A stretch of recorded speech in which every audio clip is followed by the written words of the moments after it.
300 BC में Cyprus नाम के एक शहर में एक व्यापारी रहता है, बहुत अमीर व्यापारी। एक समुद्री यात्रा के दौरान, जो कि फिनिशिया से प्रेस के बीच थी, एक जहाज में जिसमें उसके जीवन भर की कमाई होती है, वह पानी में डूब जाता है। दोस्तों, हो सकता है जीवन में आपके साथ भी ऐसा कुछ हो, जहां पे आपकी पूरी जिंदगी भर का काम या जिंदगी भर की कमाई एक क्षण में बिल्कुल जीरो हो जाए। तब आप कैसे रिएक्ट करेंगे?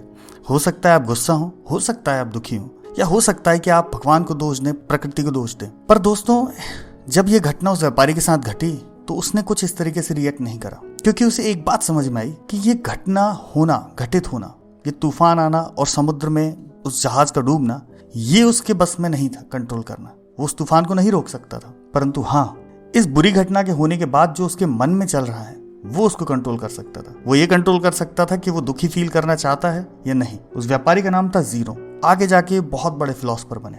तो दोस्तों, अब इससे हम ये समझ सकते हैं कि दुख का कारण क्या है।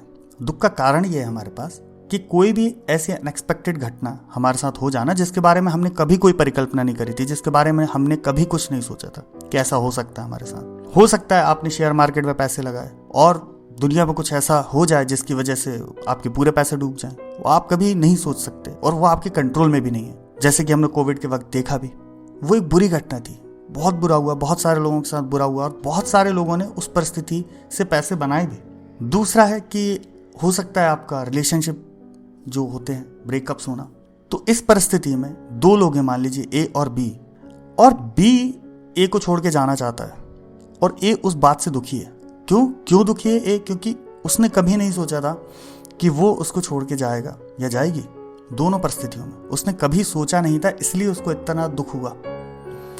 और दोस्तों, यहां भी कंडीशन आपके कंट्रोल में नहीं है, क्योंकि ये बी के ख्याल हैं कि वो आपके साथ अब नहीं रहना चाहता है या चाहती है। तो जब आप इस चीज को कंट्रोल नहीं कर सकते हैं तो आप उसके लिए प्रिपेयर हो।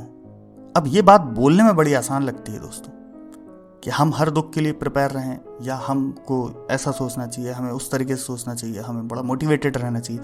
बट ये चीज़ करना उस वक्त बहुत मुश्किल होता है। तो इस चीज़ को हासिल कैसे करा जाए, सबसे अहम सवाल। तो दोस्तों, आप बड़े ध्यान से समझिएगा जो मैं आपको बताने वाला हूँ, इसका समाधान।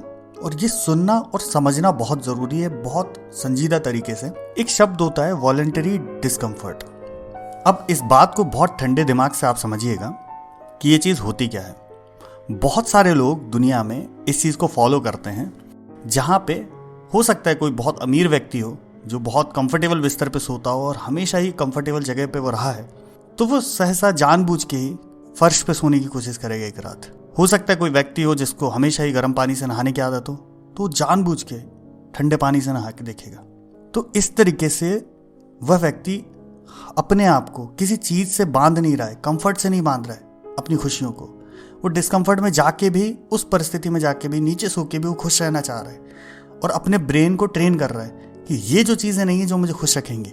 अब इसी चीज़ को आप थोड़ा और अच्छे से समझें, और एक इस तरह से हम समझें कि मान लीजिए कभी भी आप एक्सपेक्ट नहीं करते कि आपका कोई रिश्ता खत्म होगा किसी व्यक्ति के साथ, कोई भी ऐसा नहीं सोचता है। परंतु अगर आप पहले से प्रिपेयर हो, पहले से एक बार अपने मन में ख्याल पूर्णतः स्थापित कर लें एक रात के लिए कि हाँ, ये रिश्ता आज ही खत्म हो गया, तो मैं किस तरीके से रिएक्ट करता।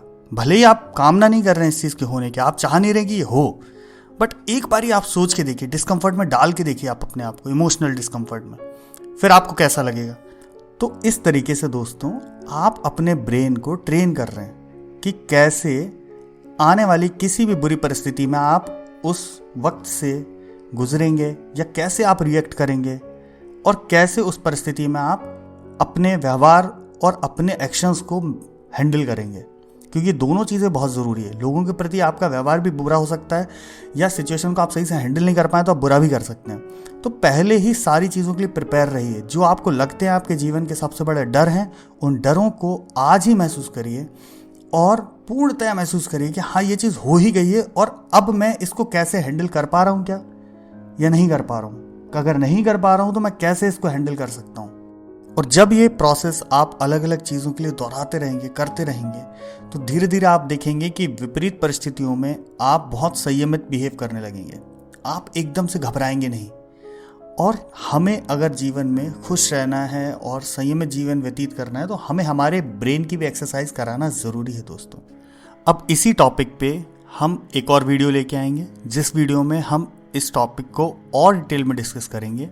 वीडियो अगर ये आपको पसंद आई हो दोस्तों, अगर आपको लगता है कि आपके लिए हेल्पफुल है, तो प्लीज़ चैनल को सब्सक्राइब करिए, शेयर करिए अपने दोस्तों के साथ। वीडियो देखने के लिए बहुत बहुत धन्यवाद दोस्तों। Thank you so much.